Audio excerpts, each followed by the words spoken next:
Hey everybody, Kevin from the JJT podcast here. Just popping in before the episode starts to let you guys know about some exciting developments happening behind the scenes. As of today, the JJT podcast is brought to you in part by No Judges Needed, a BJJ apparel company and our first sponsor. Yay! These guys have a great catalog to choose from, starting with gis, rash guards, bags, hats, casual wear, the whole 9 yards. And because they love you, our viewers, so much, they've been gracious enough to set you guys up with a free promo code to net you 20% off your first order. Look, I know times are tough, but once things settle down, and they will, and you're back on the mats, the gyms are reopened, you may want to spice up your grappling a little bit with some absolutely sick-looking gear, in which case, use the promo code, get that discount, let them know we sent you, and tear off those limbs looking fresh as hell, my guy.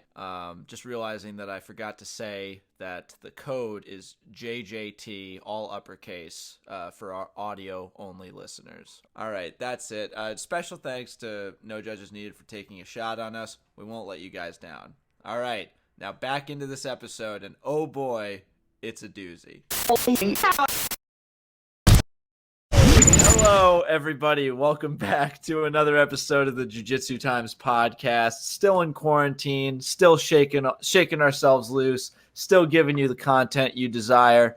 I am your host, Kevin Bradley, joined as always by my co-host, Kevin Gallagher. That was smooth. I just got it right off the bat that time. I'm still working on it.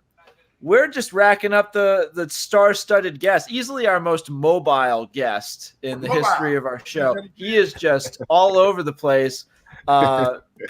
He's got a black belt in Judo, black belt in Brazilian Jiu-Jitsu, has competed in Abu Dhabi, Strike Force veteran, 2004 Olympic Judo participant, an all-around amazing guy, Dr. Rhadi Ferguson.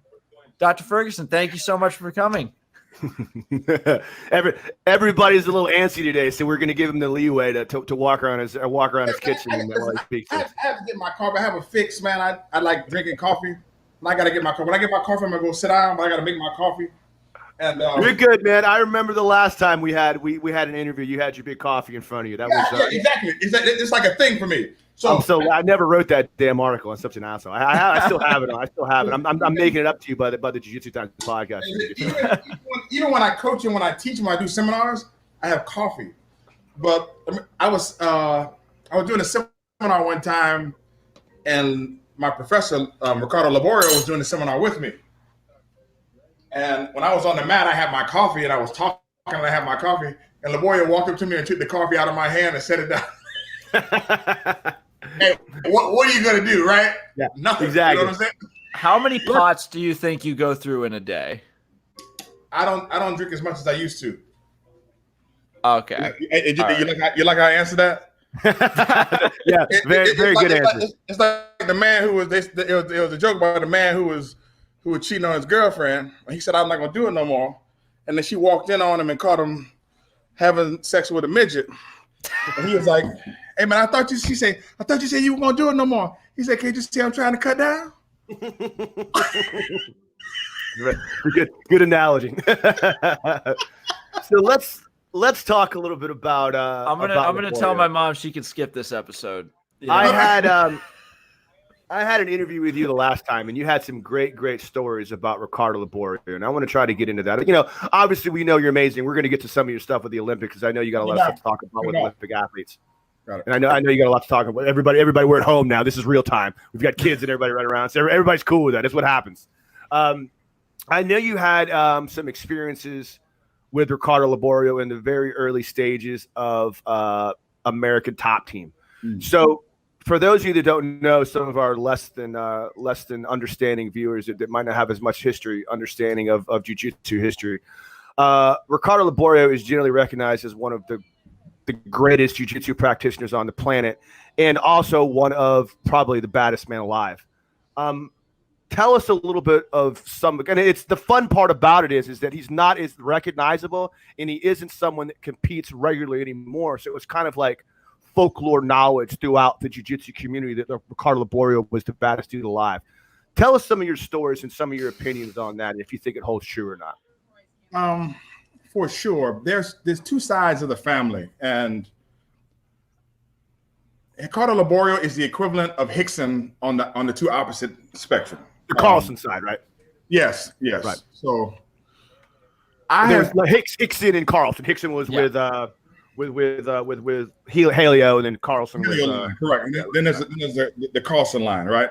And Laborio is the equivalent on the other side of the family. I guess the fight that never happened, or the match that never happened, was the Rickson versus Laborio matchup. Right. I don't ever want to talk about things or circumstances that happen with anybody else outside the gym, because you're not supposed to talk about what happens outside the gym. So I just personalize it for me. Right. It's just 2005. I'm getting ready for Abu Dhabi. I don't have a problem with people attacking what I say. I say what I say all the time. To me, Abu Dhabi, for me, it fit in the category just something to do. Just it's not. I went to the Olympics and it's like, hey, we invite you to Abu Dhabi, no problem. So I'm training doing the Abu Dhabi thing. I'm not training 2-3 times a day, and Laborio says, let's roll. I said, no problem. Old guy. I jump on the mat with you. And at this time, you're already an Olympic judo competitor. You've already been around. Yeah, I'm 1 year outside of the Olympics. I'm cool. You understand what I'm saying? I can knock the cold out of my eye 4 o'clock in the morning and run a 6:20. In the peak of your athletic performance abilities. Yes, yeah, exactly. I mean, just to give people I walked off the street one day cold when I was in 2004 and front squat at 495. Right. With no right. Okay, that's where I was at that time. So I get on the mat to roll with Laborio. Slap 5, close guard, 1001, 1002, 1003, tapping. Like I'm tapping.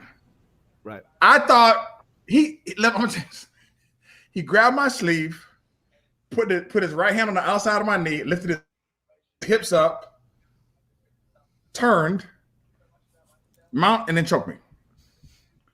I thought it was a fluke. Okay, like I wasn't really going hard that time. You know what I mean? So I went again. I go hard. Wow, lapel together, stand up, pushing down. Man, yeah, sweep, top, choke. Again, I looked at Renato Tavares. Renato says, "Man, he does everybody like this, man." Now, three times in a row. I don't think the 3 goals that we did, I don't think that they totaled. I'd be lying if I said they totaled 40 seconds. Now, understand this. My training partner, well, I was his training partner. And for those who don't know, to give you some historical context, there was a time period for like a 4-year time period where Jeff Munson was the best submission wrestler on the planet. You know this for a fact, Kevin. Yeah. Like Jeff Munson, he was unbeatable. He was unbeatable. I competed against Jeff 3 times. The score was 2-0, 2-0, and 5-3. That's right. I competed against Jeff at Abu Dhabi. We went triple overtime. Okay, and Jeff won Abu Dhabi. Right. And Laborio beat me like I wasn't even there. Right. And at this time, Laborio was probably well past his athletic prime. We're talking, he's in his 40s or something like that. I watched him roll with every UFC fighter in there. Everybody. Like Jeff could tell you his own stories. Right. I could tell you that Jeff had similar outcomes that I had. I've spoken to quite a few other black belts that have trained under Laborio. You spoken to Wade Rome. I spoke to Wade Rome. I've spoke to a couple other guys, and it's generally the consensus that Laborio was a very nice person and a very giving, caring, gregarious person.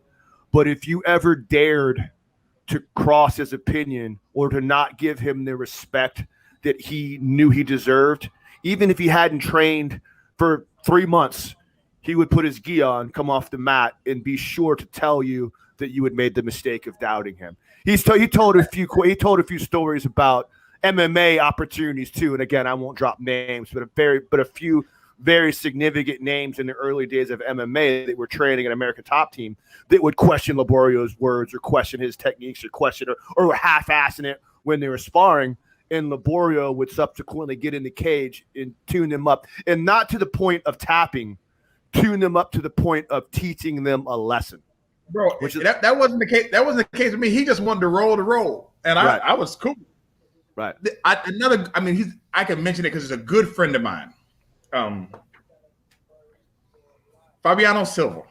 Fabiano Silva's world champ, man. No gi world champ a few times on the Masters. He's training, getting ready for the Worlds. He's on the mat with Laborio. He told me, he said, man, Laborio beat the shit out of him. And then after they finish, Laborio says, man, you're doing a good job, man. You're gonna be a world champion.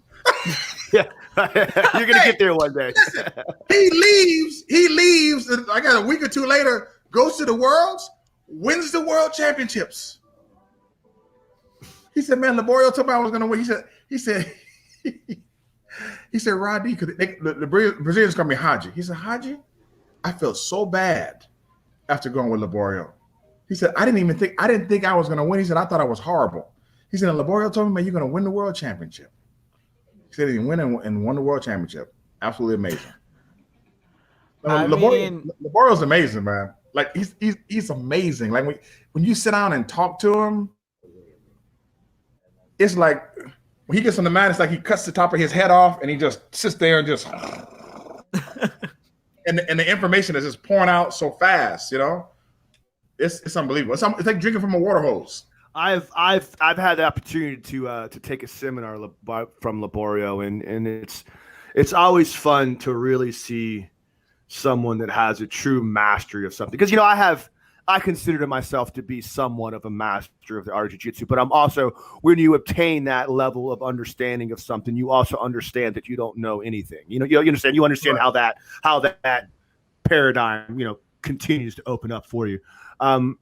Taking a seminar from Laborio makes you understand that there are people out there that just understand the art of something to the level of making it as simple as it possibly can. And that's the sign of a true master. I remember I took a seminar from Jacare one time, and it was literally like he just showed up. You could tell he hadn't put an incredible amount of thought into what he was going to go over, but he would literally show things. And he would show jiu-jitsu that was so simple and so easy to understand, but also so incredibly effective at the same time.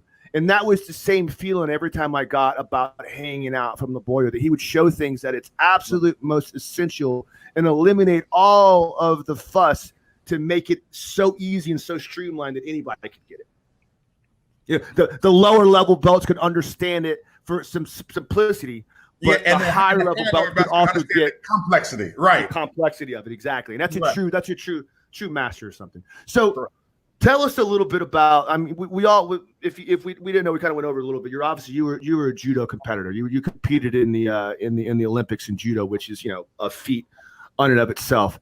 So we're going to get to that, because I know you have some opinions on judo, and I really want to hear that. Not just judo, but the athletic ability that it takes to become an Olympian. I want to know what you feel about judo versus jiu-jitsu.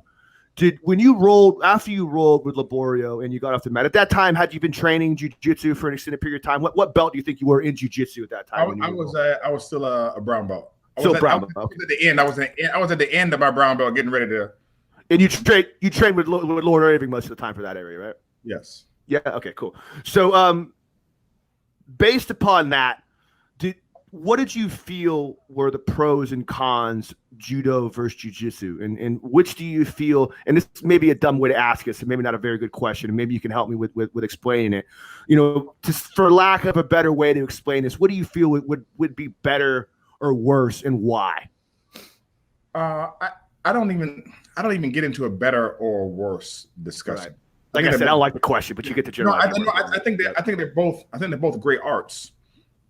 I think that it's not. I think. I know, because I've bathed in both arts at the high level, and I know the level of practitioner that exists on the judo side, and I know the level of practitioner that exists on the jiu-jitsu side. And I understand the pool of athletes, and the pool of athletes are different. I've even looked at the research and the tests, and you can go on Google Scholar and look up the physiological characteristics of judo players and jiu-jitsu players. There's not a lot of research on the jiu-jitsu players because it's just starting, and it's just totally different. There's way more people who practice judo in the world than jiu-jitsu. It's very difficult to have the discussion in a group full of people who don't know, because do you feel like that's changing in recent times? Do you feel like the explosion of jiu-jitsu is starting to catch up a little bit? Just the way I would phrase the question is, assuming that you're meeting someone on the street, you don't know them, and they ask what you do. Like, do you think they will have an immediate understanding of, if you tell them, "Oh, I'm a black belt in judo"? Do you think more often people will understand what that means as opposed to, "I'm a black belt in Brazilian jiu-jitsu"?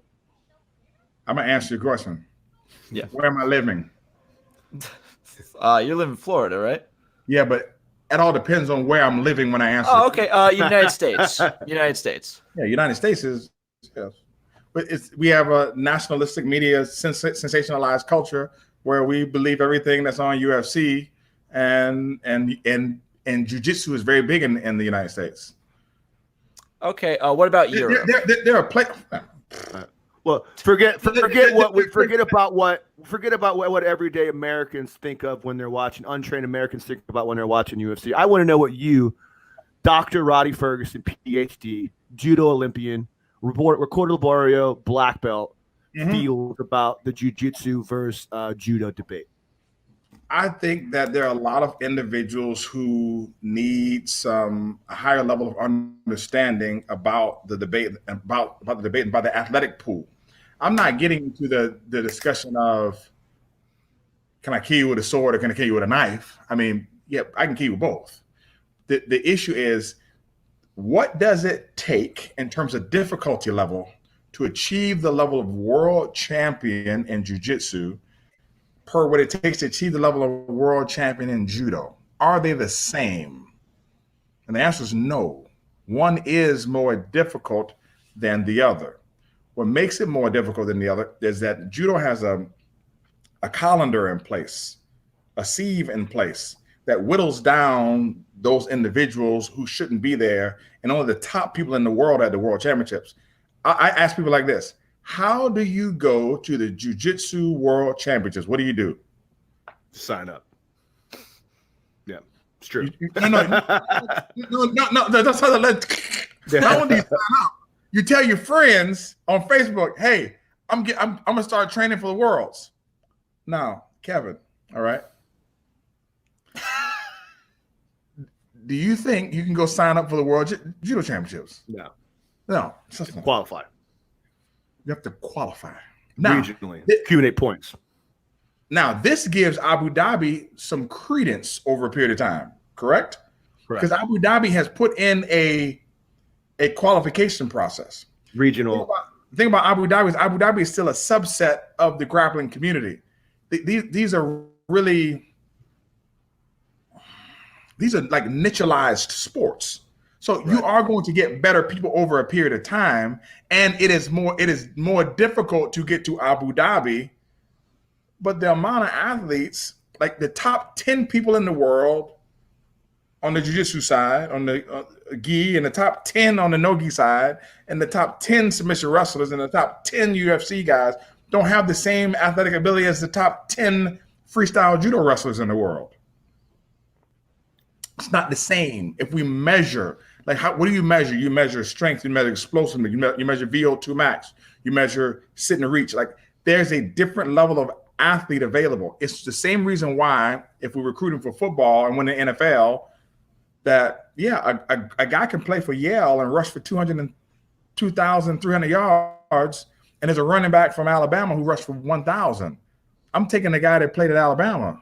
Right, because of the competition pool. Because the SEC, right. So that's all cool, and I get that. I understand that. I wanted to get to that because I know you have. I want to understand, and I agree with you on a lot of terms. I feel like the world of jiu-jitsu and the world of MMA is starting to become more appealing to these world-class athletes in terms of prestige and the ability to actually make money in modern times to start to appeal to these guys. Here's the situation. Right. But hold on a second. Before we get to that, I want to still get to the nuts and bolts of the first question I asked you, because I get it, and I don't think you're dancing around. I think you're just misunderstanding. I want to know from an actual, you take someone on the street and you say, okay, I'm going to ask you what I should dedicate my time to. Should I dedicate my time to training judo? If I want to get better, not to go be a world champion, if I just want to get better, I want to get the benefits of martial arts and learn how to better myself and become more apt at protecting myself in a daily world, because again, all martial arts are all based in self-defense. That's the premise of them. That's what they're all originated from. What would you tell someone that came up to you off the street if they asked you that question, judo or jiu-jitsu, and why? Judo. Okay. Why now? Because jiu-jitsu is a subset of judo. Interesting. I like it. Every technique outside of those things that have spawned from sport, and judo has this too, techniques that are created because of rules in the sport. Every technique from the martial art of Brazilian jiu-jitsu that was created from a guy who did Kodokan judo. It'd be the most ridiculous thing when you see it. It's like the posters from back in the day in 1914 say wrestler boxing versus Kano jiu-jitsu. I mean, this is the guy that, listen, the guy trained at the Kodokan. Listen, no, time out. The guy trained. If you go back and read the books like I have done, every ankle lock, every wrist lock, every calf slicer, every omoplata, every De La Riva. The De La Riva guard was around 1920, 1915. Right. Like the De La Riva didn't. I mean, I don't want to talk about De La Riva. The De La Riva guard. Maybe talk about half guard instead. Okay, right. Not a good topic right now. Let's just take a chill pill, man. We need you to last the whole episode, man. He'll be fine. You're burning the candle at both ends. I've watched Rhadi Ferguson coach his kids, man. He could do this all day long. Listen, so to me, and then if you research a guy by the name of George Meiji. George Meiji was a judo player that lived in Brazil, French guy. Trained Joe Moreira, trained Valigi, trained a lot of the Gracies, trained a lot of the old school jiu-jitsu guys. Like these guys, a lot of these guys took judo. The old school jiu-jitsu fights, what do they look like? They look like judo matches. Right. There's a reason why they look like that. You know why? Because they were doing judo. What do you say? Say? Okay, I need to ask this right now. Then go ahead. Why the hell is it called Brazilian Jiu-Jitsu? Because I've heard this before. I've heard that it's. I don't know. I don't have an answer for that. Yeah, because it seems weird now. And marketing probably. Well, furthermore, why? Okay, so assuming and just because this is something that you know that the roots are judo.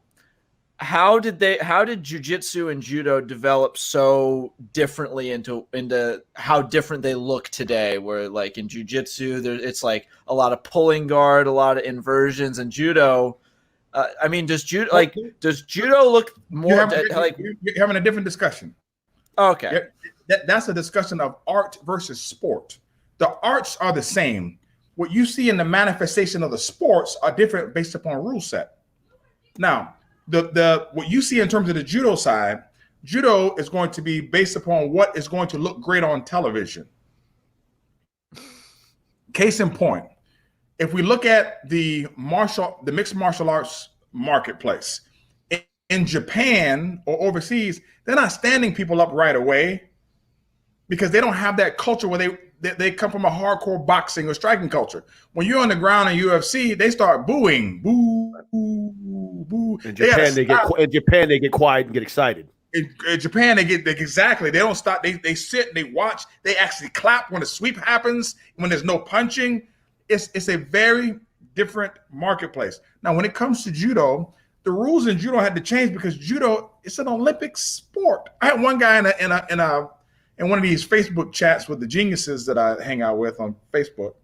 If you don't follow Dr. Ferguson on Facebook, you're missing out, by the way. who told me nobody cares about the Olympics, to which point I screenshotted him about the 3.6 billion people who have watched the Olympics. Okay. It's Jiu-Jitsu is growing. It's small. In order for it to grow, it's going to have to make some changes because the worldwide marketplace is not going to pay to see two people slap five and then sit on the ground. I'm not saying it's not helpful. I've watched it.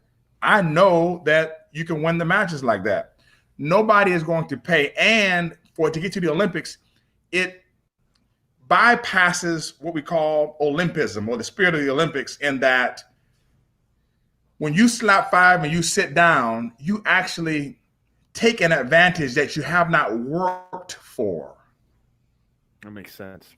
Dr. Ferguson, I regret to inform you that there's this sport in the Olympics called curling. And as boring as two guys pulling guard and fighting for 50-50 is, I would rather watch that than watch curling. But I will say this. It's funny you bring up curling because my partner on my other podcast, Sonny Parlin, the Olympian Grappling Hour, we make this analogy all the time whenever I talk about jiu-jitsu growing to a sport and becoming worldwide and getting the eye of the public. He always brings up curling as an analogy, and he always says this: there are more people in the world that watch curling than there are that work jiu-jitsu right now. And we could say, you can say whatever you want. You can say boring. You can say it's not cool. It's unfortunate, but it's just a fact.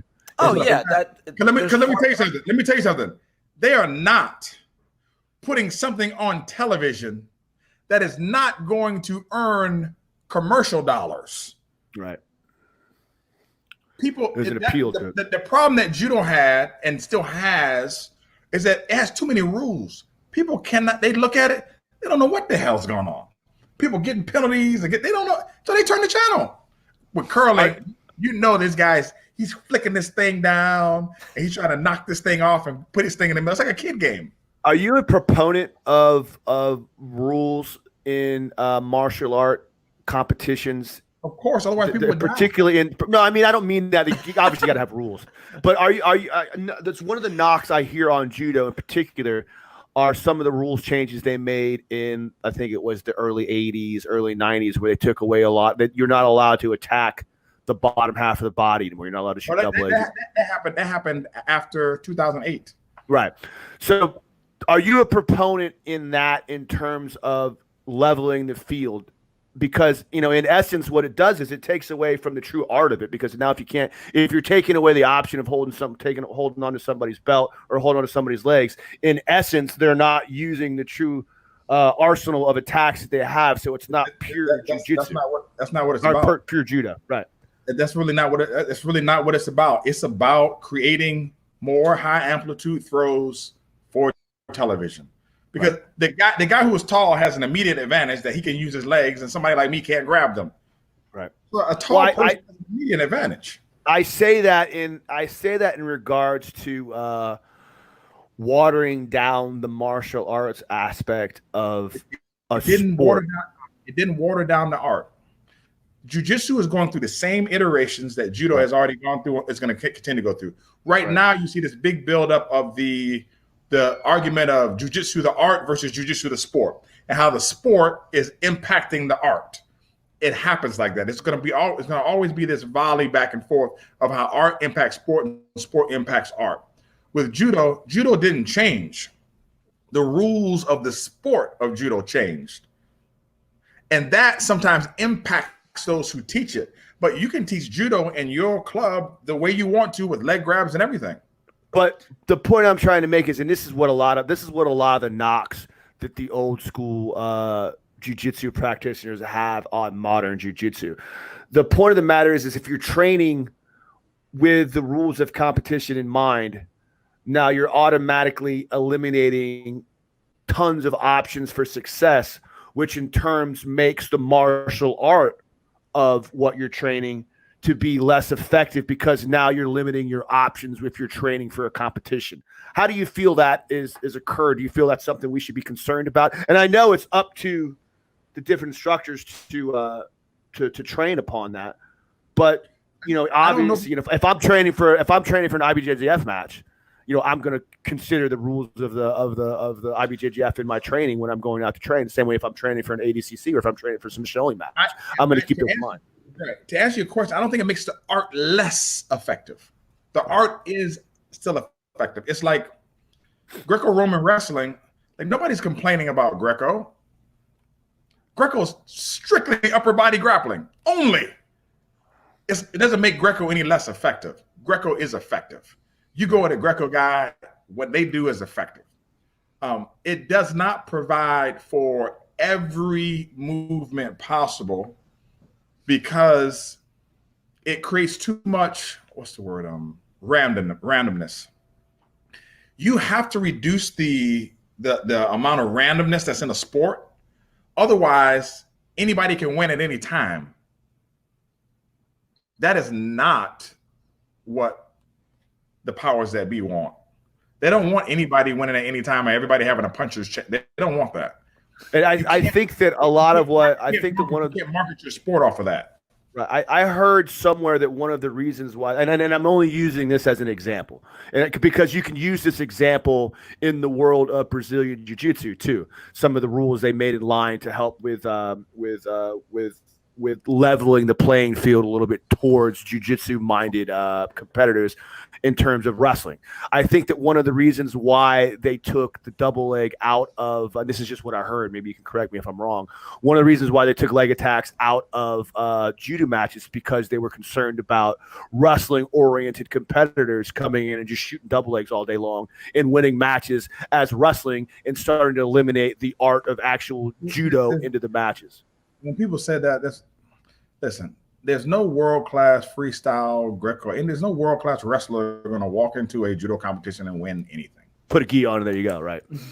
There's no world-class judo player going to walk into the world championships at freestyle and win. They're not winning. Right. They beat somebody from a certain country, but they're not walking through and win. It's just like there's no world-class judo guy who's going to go to the Jiu-Jitsu World Championships and walk through the joint and win it. There's only one guy I know who can do that, and there's not nobody else can do it. Who is that guy? Flavio Canto. When he was competing, Flavio Canto could do it for sure. And listen. I see your boy don't agree. He don't agree. You don't agree. Oh, no. I was just getting. I'm thinking there's a lot of history here. I was just going into. You guys were talking about rule sets in judo, and I was just thinking about how when you think of jiu-jitsu today, you could be thinking about EBI rules. You could be thinking about IBJJF. You could be thinking about ADCC. How many rule sets are there in judo? Just because I'm really not super familiar with there's a main IJF rule set, the international rule set, and then we have something called freestyle judo, and then this freestyle judo. That's it. Freestyle judo still allows the leg grabs and all the rest of that stuff. Okay, is that not recognized by the Judo Federation? No. It's a different federation. It's a different rule set. Now, here's the thing. In the gi, there's something called karash. I don't know if you heard of karash before. Karash is all throws, no mat work. All right. Then you got judo, which are throws and then mat work. Then you have what is it called? Chidoaba. It's either Chidoaba or Chiodaba. Okay, it's a Georgian wrestling where they got they got a gi on with no sleeves and a belt, and it's like belt wrestling.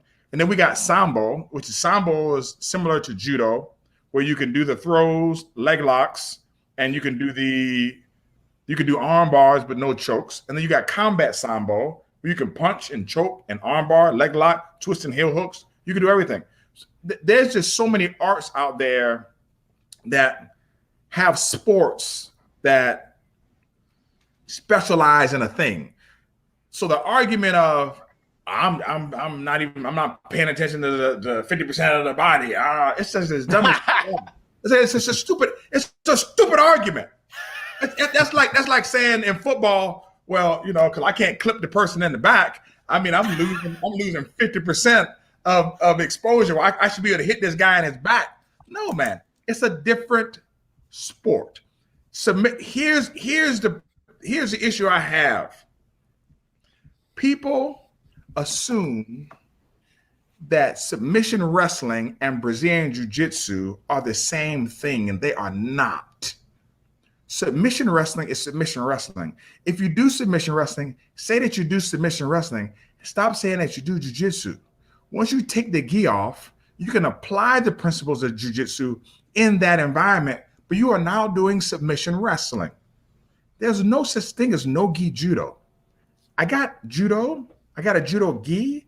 I go out and I do judo. When I take the gi off, I am now wrestling.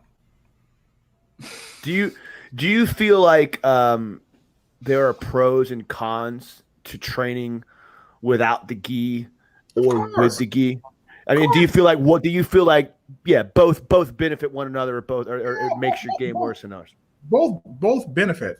I believe if we're talking about the conceptual, every art is a conceptual framework, meaning it has its own standard canon of what should be taught and what should be learned, and the importance of the doling out of that information from a curriculum standpoint.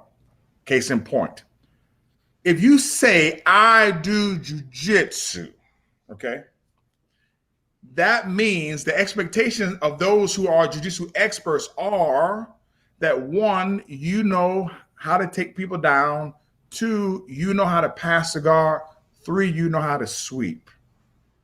In the beginning levels, I don't expect to run into somebody who says they do jiu-jitsu and who's falling back or trying to do leg locks, and they have not exhausted the possibilities of guard passing. Because one of the beauties of jiu-jitsu is learning how to pass the guard. Once we get to a point where your guard is very difficult to pass, I can't pass your guard, we've exhausted all the things that we have to learn in terms of guard passing. Then we go and we explore other opportunities to bypass the legs.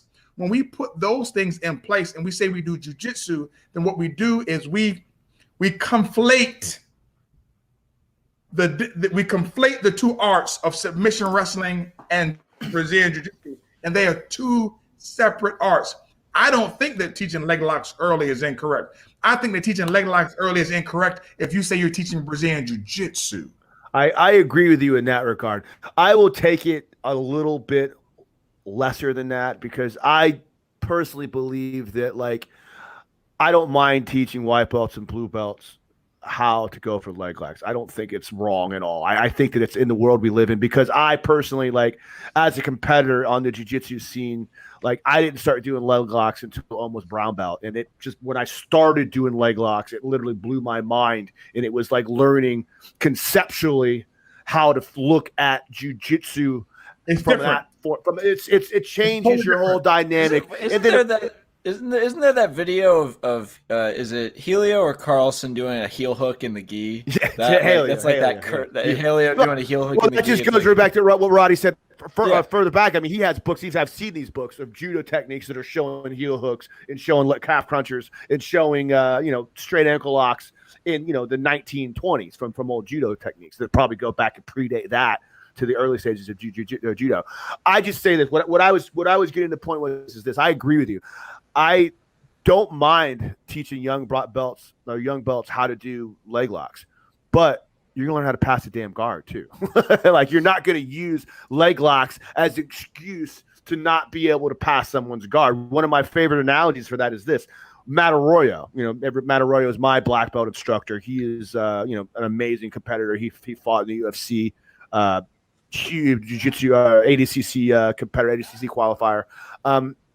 He used to train with Rob Kahn, and Rob Kahn is Hoist Gracie's black belt. So Rob and Matt went to go see Hoist Gracie when Matt was still a purple belt. And Matt at the time was really good at straight ankle locks. Like he was murdering everybody with straight ankle lock, and he was a next level athlete. So him and Hoist, he was rolling with all of Hoist Gracie's upper level belts, his black belts and his brown belts, and everyone he rolled with, he was getting to the guard and he was sitting back and he was cranking on a straight ankle lock and tapping them all. Well, Hoist saw this and immediately took Matt and put 4 stripes on his purple belt. Rob is standing there. It's Hoist. He can do whatever he wants to do. But, Rob is standing there and he's looking at it and he's like, maybe he doesn't approve, but it's, he's got to let him go. As soon as they left, Matt always tells a story and he says, Rob came up to me and he said, that's great. You're not getting your brown belt till you learn how to pass guard. So it's you have to have that complete package as far as I'm concerned, or just like you said, you're not doing jiu-jitsu anymore. You're doing now understand this. Submission grappling. Understand this now. To Rob Khan, there is a hierarchy already established. If there's a hierarchy established, then that means that one thing is more important than the other at a period of time, which means one should be taught before the other. Right. That doesn't mean that there's no overlapping of the lessons, okay? But in the initial stages, man, I'm not telling people that it's wrong. I don't teach leg locks, man, first 6, 7 months. I don't. I will tell you this. I'm not a leg lock expert.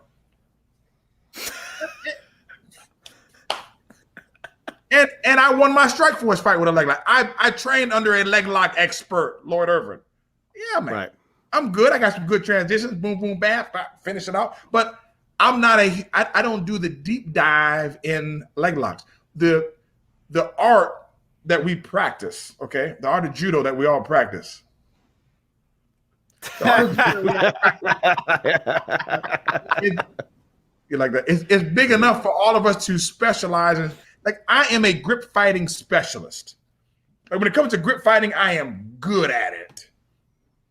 I'm not as good as leg locks. Right. I'm not. That's not my deal. I'm really not a huge submission guy. I'm a huge position guy. Well, let's get into something else. Let's talk a little bit more about what it was like to get to the Olympics and the level and caliber of athlete, because I know this is something you love to talk about. The level and caliber of athlete that is required to make it to that elite of the elite, which is an Olympic competition, and why that is so special in terms of other athletes and other athletic endeavors. It's just super difficult, man. It's super difficult to do. I think it's even harder to do now with the new qualification standards for judo. But you're fighting in a worldwide pool of people. I mean, there's a lot of steps to go to. There's a lot of sacrifices that you have to make. It's a 4-year deal, so it's not like, oh, I didn't get them this year, I'll get them next year.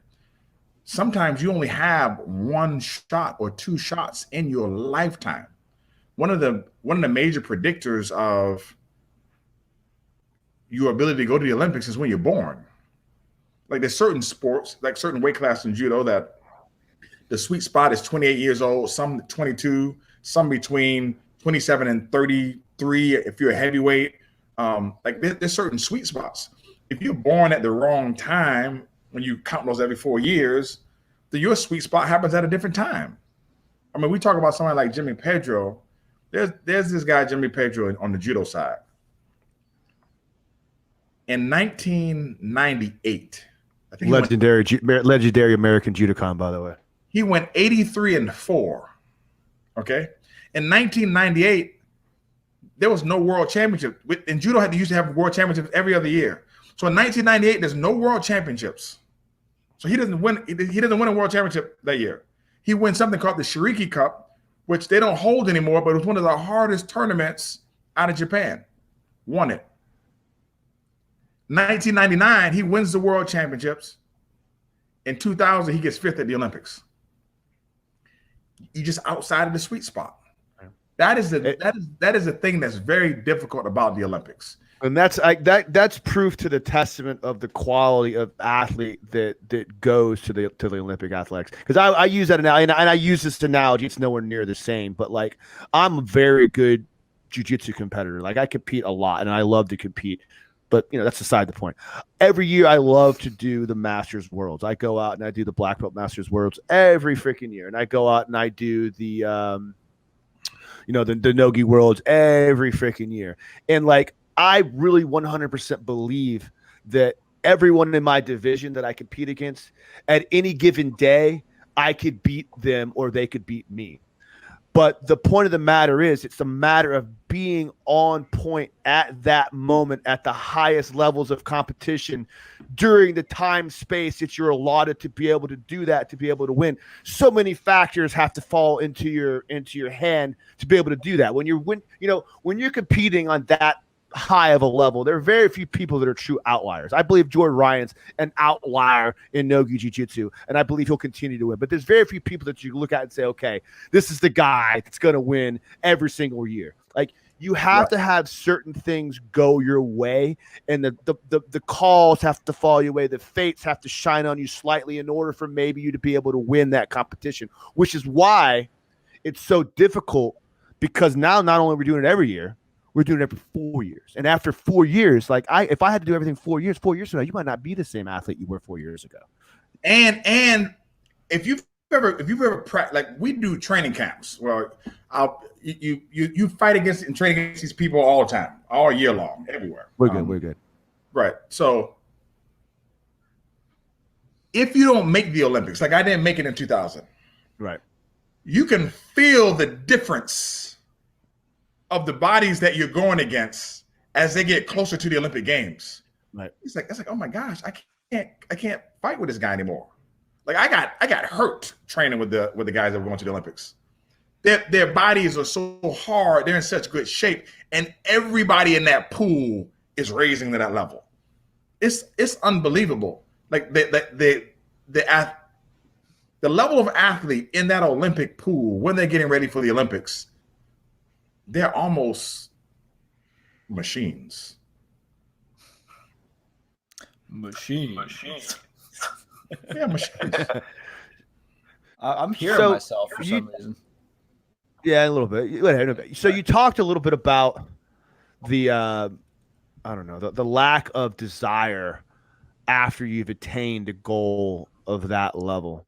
And I experience that myself sometimes, like, because I've been competing for fucking ever, and I'm nowhere near. Again, I say this, but I just say it from a weekend warrior. I've done some pretty cool things, but I'm nowhere near the athlete that you have. No, I've never achieved any of the amount of acclaim that you have, or even other people in the jiu-jitsu community from what they have. But I also understand what it's like to grind and grind and grind. Daniel Cormier went to the Olympics with me in 2004. It is literally 2020. It's 16 years later. Right. And even 10 years outside, if you've ever seen Cormier on video, Cormier does not look like what he looked like when he used to compete. Does he take his paycheck seriously? Yes. Would he line up and wrestle looking the way that he looks? No. Do you understand what I'm saying? I understand what you're saying, 100%. No, you call out Daniel Cormier. I know DC. I just texted DC the other day. Like, I know DC. I love DC. DC is, I'm going to tell you that there was a time period where DC put the fear of God into people when he stepped on the mat. I watched DC practice at the Olympic Training Center. I watched him compete at the Olympic Training Center. DC, John Jones is a phenomenal athlete. He's an outlying athlete in that pool of athletes. And at the same age, John Jones would not be in the discussion athletically with Daniel Cormier in his prime. Period. Daniel Cormier, when he went to the Olympics, he placed fourth. He was one of the best athletes that was on the field at the Olympic Games. Yeah, and I understand that, again, in my limited ability to be able to recognize that, because I've competed since I was a fucking kid. I used to wrestle in high school. I boxed. You know what I mean? I started doing jiu-jitsu. Like, it's just something inside of me that I love, and I do it just because it's a part of my life. I don't know. I can't think of a world where I'm not doing some kind of competition and my body's starting to break down. So I don't know how much longer I can keep competing at a high level, but I'm going to keep doing it until like whatever happens because I love it. Now, the idea is it doesn't burn inside of me the same way as it did when I was in my 20s, when I was in my mid-20s. And like to understand that on another level, when you make the comparison between Daniel Cormier and John Jones, not only is Daniel Cormier, 10, 15 years older than John Jones. I don't know the exact age, but I'm sure it's at least 10, 12 years, right? He has been competing at a very high level, at the highest level of competition possibly imaginable. Period of time. Right. That fire. My NC2A time. Yeah. Not, and people don't understand the difference between an NC2A champion and a U.S. national champion. A U.S. national champion will slap an NC2A champion and toss him out the window, okay? Just the levels are just so different. He's top of the world, top on the collegiate, top U.S. nationals, top in the world. Does the Olympics, travels internationally, comes on through, starts competing in the UFC, does well in that. Like these cycles of highs and lows, and then there's some personal losses and issues that Daniel has had in his life. But let me tell you something that he's managed extremely well. Extremely well, and we've seen him managed poorly. But he's managed extremely well. He really is a class act. What'd you say? He really is a class act. Oh my gosh, class act. He really is across the board. And listen, and it is hard to deal with that level of mental stress over and over and over again. There's a point in time when he's going to be, hey man, I'm good, and he has enough money now. Right, and it's let me say this. Let's look at Ben Askren, okay? Ben is a funny dude, all right? Ben fights. Ben goes to the Olympics, okay? Ben comes back, and then Ben's fighting, all right? Ben made his money overseas. Good money, too.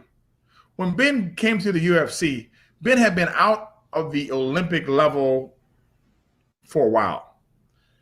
I don't see how I'm not saying that it wasn't. I don't see how his motivation could have been super, super, super, super high. Because think about it. Even Ronda, I don't see how, if you lose like Ben lost or like Ronda lost, if your motivation was super, super, super high in MMA, what would you do? You scramble, scratching and clawing to come back and but it wasn't about that. What was it about for them? And it's not a bad thing.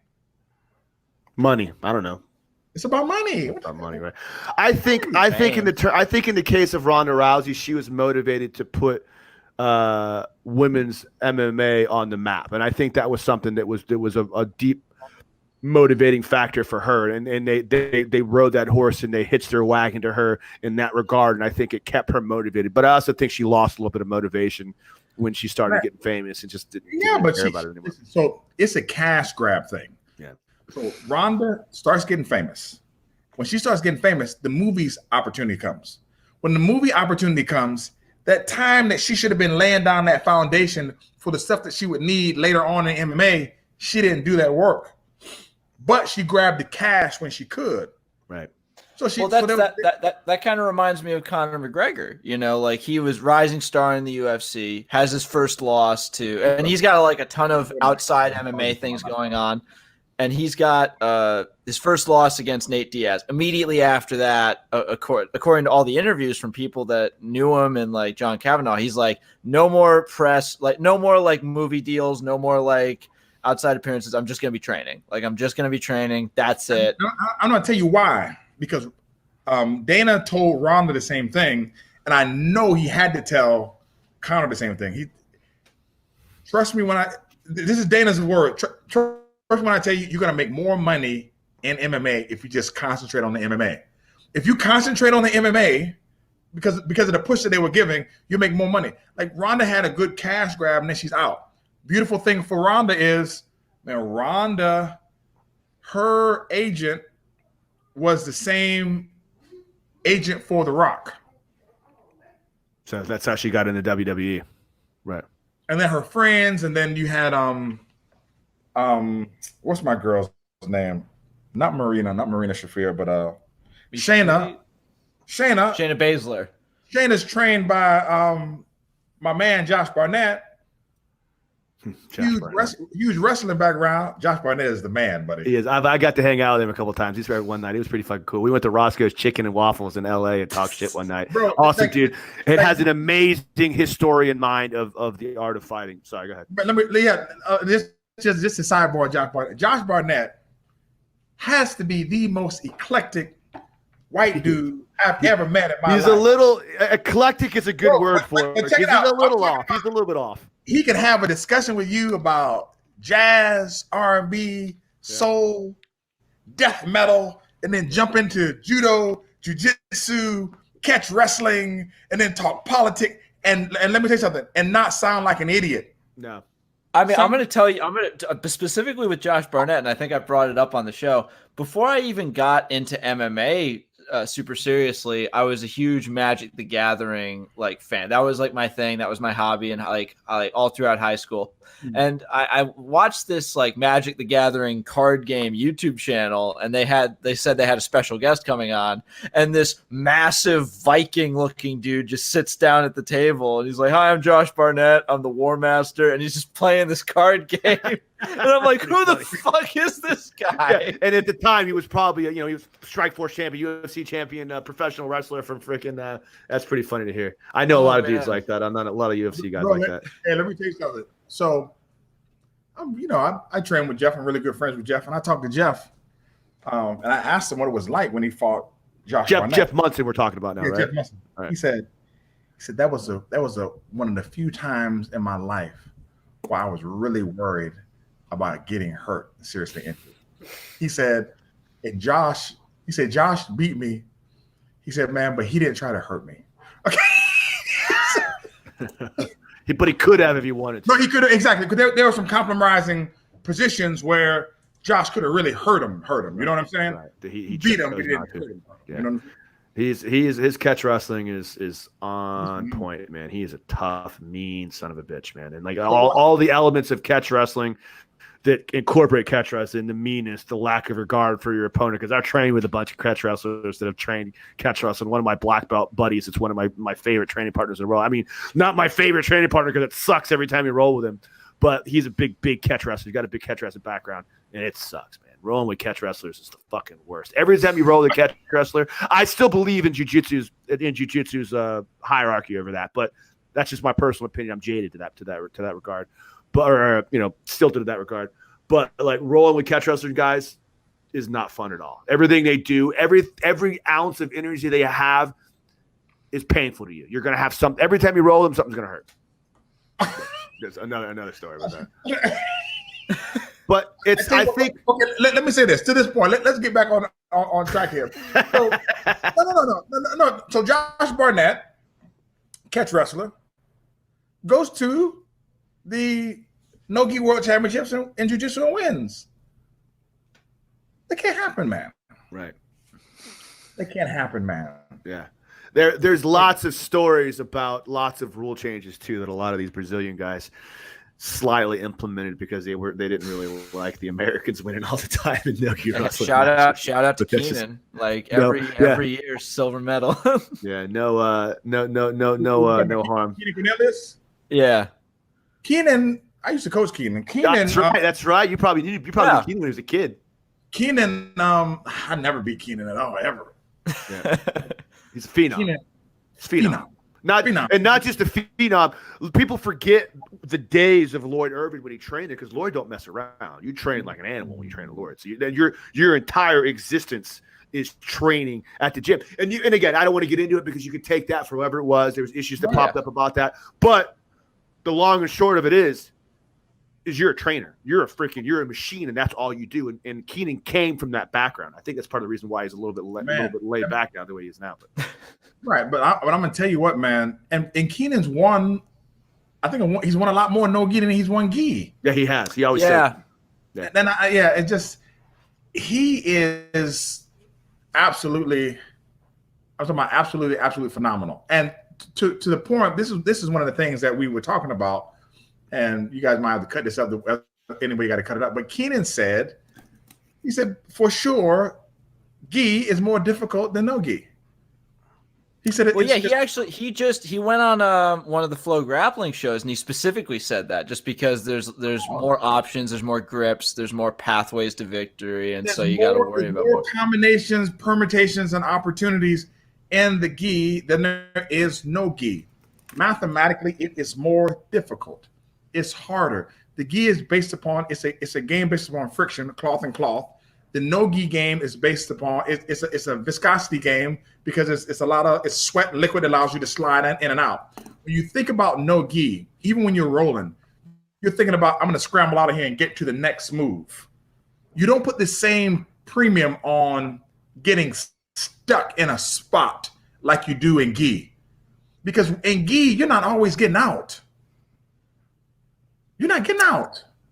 Right. Yeah, it's true. The athleticism plays a little more role in no-gi than it does in gi because there's the friction, there's the grips. You have to really pay attention. Yes. And I don't care what anybody says. I'm not to say that no-gi grappling doesn't have absolute technical approaches to it. It's just different techniques. Different techniques. When you're training the gi, you can't respond with just pure brute strength or athleticism anymore. It's just a fact. You have to focus on the techniques. You have to use the techniques because you're literally stuck with a grip, or you have the friction, but from the cloth, it's just different. You have to focus on technique. That's why I believe that so many people at the top levels of MMA and coaching still institute with their fighters, hey, if you want to get better, you should consider training in the gi and should not sacrifice your gi training. And the reason why they do that is because you have to put a premium on position. Right. In gi, I know if this person passes, I'm not going to be able to get out. Yeah. With no gi, that pass. Ta-da! No, but that's not happening in gi. And it irks me when I see people who are. I'm gonna say it the way I'm gonna say it. I don't like to see blue belts in jiu-jitsu who don't know the gi, man. Yeah. Don't tell me you're a blue belt and tell me you're a blue belt in American grappling, okay? Tell me you're a blue belt in submission wrestling, but don't tell me you're a blue belt, man, and you don't know how to pass. You don't know the standard gichos, kata juji jime, nami juji gyaku. Don't tell me you're a blue belt. So real quick, 10th Planet, famously dropped the gi. They still use the belt system though. In your mind, but they say what they are. We are 10th Planet Jiu-Jitsu. It's a good distinction. It's a very good distinction. Okay. When I look at a 10th Planet guy and he say, "Hey man, I got my black belt from Eddie Bravo. I'm a 10th Planet Jiu-Jitsu." So no problem, man. Yeah. So it's in the distinction. It's a distinction. Yeah, they still call it jiu-jitsu, but we understand in the jiu-jitsu community when you say that, I'm not assuming that you know a certain body of knowledge. I know that you're being honest. Okay. Yeah. I don't say, hey man, I'm a black belt in jiu-jitsu. All right, man, let's put the gi on. Oh, I don't train gi. That's it's funny you say that because I think of that a lot, and I really do a lot. Because I know guys that train in no gi. Like Dan Martinez is a great example of that. Dan Martinez is he's an amazing, to say Dan Martinez is not a black belt is an affront to all black belts out there because he's amazing. And I also understand that Dan Martinez just doesn't like to train in the gi. He just never does. He doesn't want to do it. I think maybe he put a gi on once or twice as a kid. Dan has put on a gi though. Yeah, that's the point. The point I'm trying to make is it's a choice. But I also understand and respect the fact that if Dan Martinez put on a gi and he rolled with me, it wouldn't take too long for him to figure out what to do and how to grab onto things and how to use that to manipulate himself. And I'm glad you use that. So Dan Martinez, he goes all the way up, almost about purple belt. He still puts on the gi sometimes. Right. And then he made a decision for his professional career and pathway and choice that he wants to take off the gi and he wants to do. I'm cool with that. I've rolled with Dan. I rolled with Dan in the beginning. I rolled with him about a year and a half ago. He's superb. Okay, Right. He's like the second coming of Arroyo, and maybe it might be better, and he should be. I think I'd never say that because you don't tell those stories, but he could. Yeah, but he should be, because if he's been able to live off of the knowledge of you, of Rob and Arroyo, and Robbie, who have been around boiling up. Everybody didn't have those options. He can look back and grab knowledge from all those places you guys didn't have it. He should. The next generation should be, and the iteration after that should be better. You know what I'm saying? He's superb, but he understands the importance. Let's talk about that for a second. I liked it because I know it's getting a little bit late, but I got a few more questions I want to ask you because I love you. I like the way this is going. I really like your opinion on things because I know you've been around the sport for a long time. And you've got a Rhadi, I want to let you know right now, you might have the most pleasant voice of any person I've ever heard in my life. Doesn't he have a good voice? Like not just in the show, just in life. I'm like, man, this guy explained. I think I appreciate it. Like if this guy was like, if I gotta get told that cancer is destroying my body, please, for the love of God, let Rhadi be the guy telling me, because I'm like, it could be worse. Well, let me say this for the people who are listening. I started jiu-jitsu in 1998. All right, I started jiu-jitsu in 1998. I went to the Mundials in 2001. I placed second in the Mundials. I lost to a guy by the name of Kimball Gu. I had Rafael Lovato in my weight class. I also had I competed against Lovato. I also competed against I forget the guy who promoted Chael Sonnen, his coach. I competed against him too. Fabio something, isn't it? Yes. Something like that. I forget, yeah. I ended up winning versus him. I can tell you right now, the only reason why I beat Rafael Lovato, Rafael had a broken foot. His foot, my foot's a little bit. No, his foot was broken. I couldn't pass his guard. I went on an advantage. Listen, Rafael Lovato is sick like the flu, but hold on a second. Keep talking. Yeah, he's really, really good. Kevin just left, and it was his question they was going to ask. That guy, honestly, sometimes he's just too much.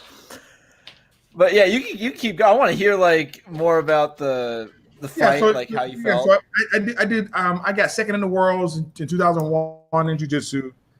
I lost the Kimball Gu. It was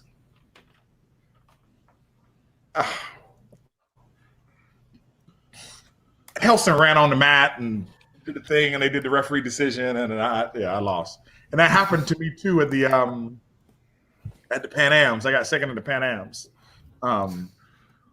Unbelievable stuff. As someone that's competed as long as you have, and someone that's obviously been around jiu-jitsu as long as you have, and come from got your black belt under one of the pillars of the jiu-jitsu community, and the old school jiu-jitsu.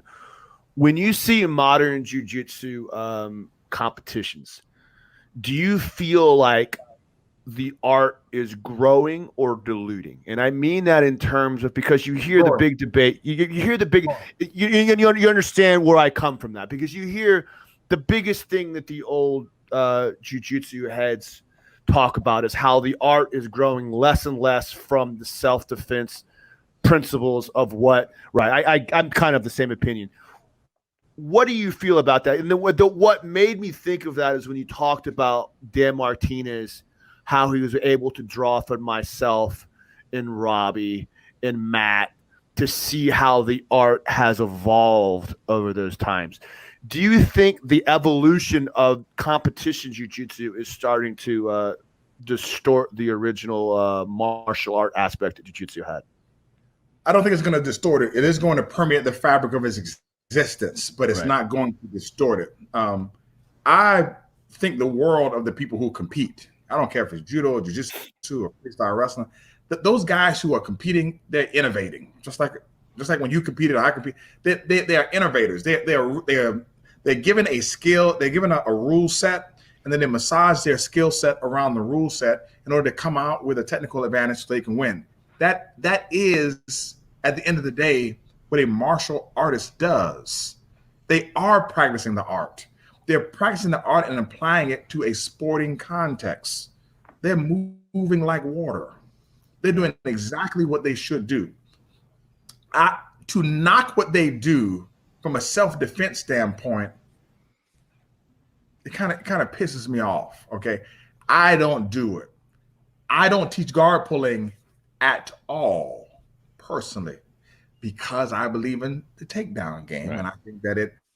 And watch this. Let me go back so we can agree. Guard pulling affects the takedown game because it creates an option that if it's difficult for me to take this person down, instead of finding another way to take them down, what I'll do is I'll pull.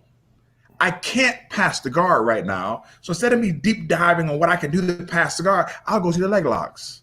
Right. Gotcha. Right.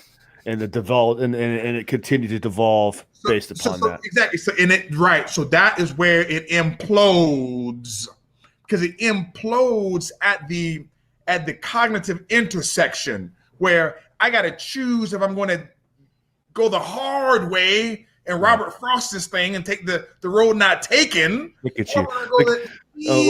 Way. We need a PhD to quote Robert Frost here, so that's what we got out of that. That's what we have here, man. I see you, and this is what I always say. 2 roads diverged in Yellowwood, and sorry I could not travel both, and be one travel along I stood and looked down one as far as I could to where it been in the undergrowth. Then took the other just as fair and perhaps having the better claim because it was grassy and wanted to wear those for that the passing there had worn really about the same. And both that morning equally lay in leaves, no steps had trod in black. Or I took the first for another day, yet knowing how way leads on the way, I doubted I should ever return back. And I shall be telling with a sigh, ages and ages hence. 2 roads diverged in the wood, and I took the one less traveled by.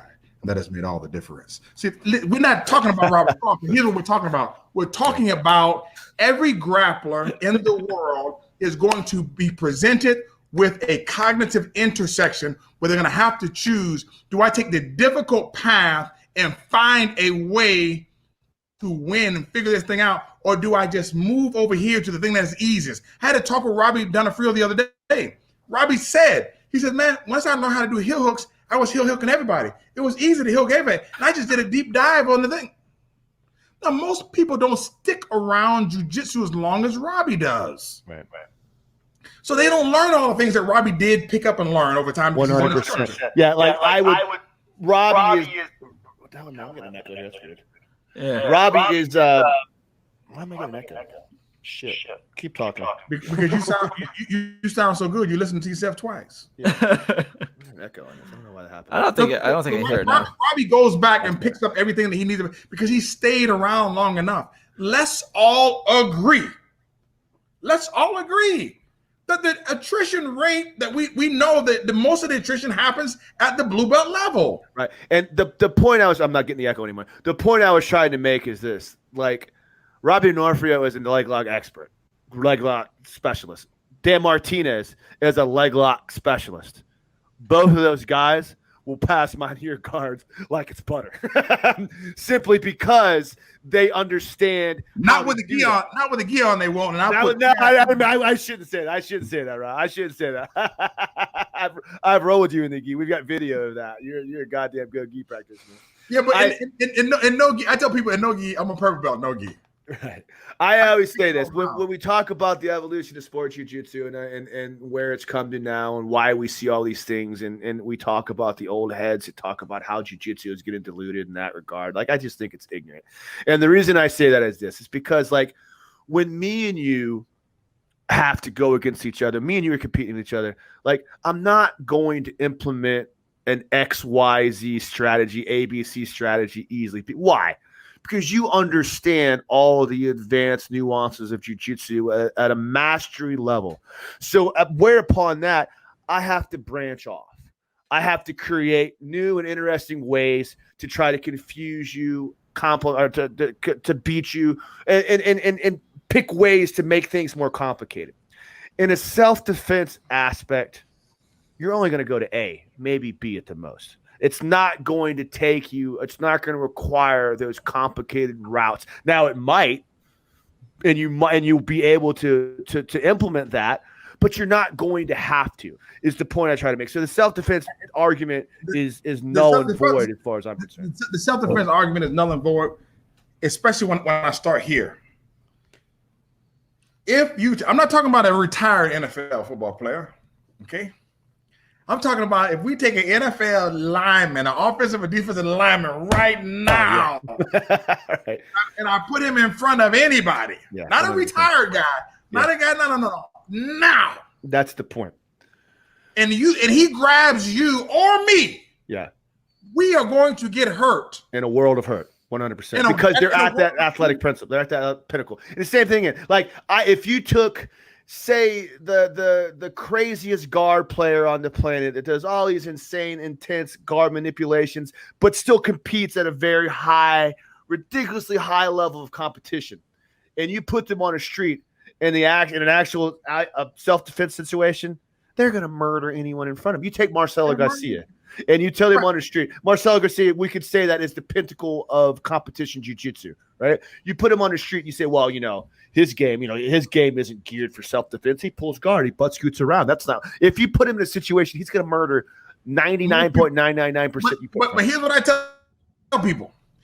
You put him in a situation against an NFL lineman, right? And that NFL lineman picks him up by his shirt or whatever, and slams him on the back of his head, he's going to get knocked out like everybody else.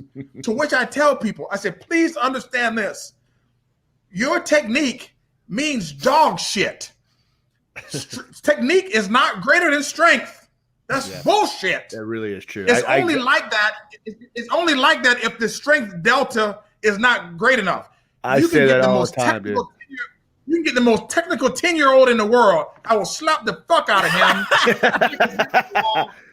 and beat him. I say that all the time, and that's because we've been around the world. We know what's going on. You know what I mean? And I remember about 5 years ago, I used to always laugh because I'd see these posts that these, jiu-jitsu purple belts and blue belts were posting and saying things like talking about CrossFit guys and talking about guys at power lift. And there'd be these memes of saying you'd see a guy getting choked out and tell me about how your bench press helped you here. And tell me about how your CrossFit helped you. No. I'm sorry. I got a real specific story just with that one. And, it still taunts me to this day. So I started a jiu-jitsu club in college just because, I was a no-stripe blue belt at the time and there was no schools near me and I could only train consistently during the summer, but I wanted to train year round. And so me and a few other people that were interested in martial arts got to it and I was teaching class. Problem is the only other people that joined were professional level power lifters, like these guys that are looking like bags of rocks. And so I'm here with my skinny fat looking ass going shit damn it. And then so every day I'll win by the skin of my teeth and they're like, man, you're really good. And I'll be like they'll get the shoulder into me and I'll feel like I'm getting speared through the chest. They're so strong. Yeah. That's 100% true. I work at a bar, and I hate this. I use this analogy a lot. I say it all the time. Yeah, I'm a big tough guy, but it's true. I work at a dive bar, and part of my job is physically removing people. And I'm a bad dude. I'm a jiu-jitsu world champion. I'm black belt jiu-jitsu world champion. You know what I'm talking about? And to say that I don't look across the room and see some yoked up ex-Marine or some yoked up CrossFit guy and think to myself, oh, this guy really, he's in for a surprise. I'm sure he can deadlift 1,000 pounds or 600 pounds, but I'm gonna know. No, what I tell myself is I say, I do believe I'm gonna win, but I'm accepting the fact that I'm going to get hurt. Right. And that leads us back to the whole reason I wanted to have you on here, and one of your greatest things to talk about when we talk about how athleticism is important and why athletes at that highest level in the Olympics, in the NCAAs, it's because they work on building their athleticism and they build into tandems. Their splits, their strength training. They're doing all those things, which I see the UFC and other places starting to pick on. Right, exactly. Here's what nobody likes, and I got to get ready to go. Here's what nobody likes. Yeah, me too. Nobody likes to feel like they are out of control, like they don't have any control of themselves. The gi provides more control over the roll. So you feel like you have less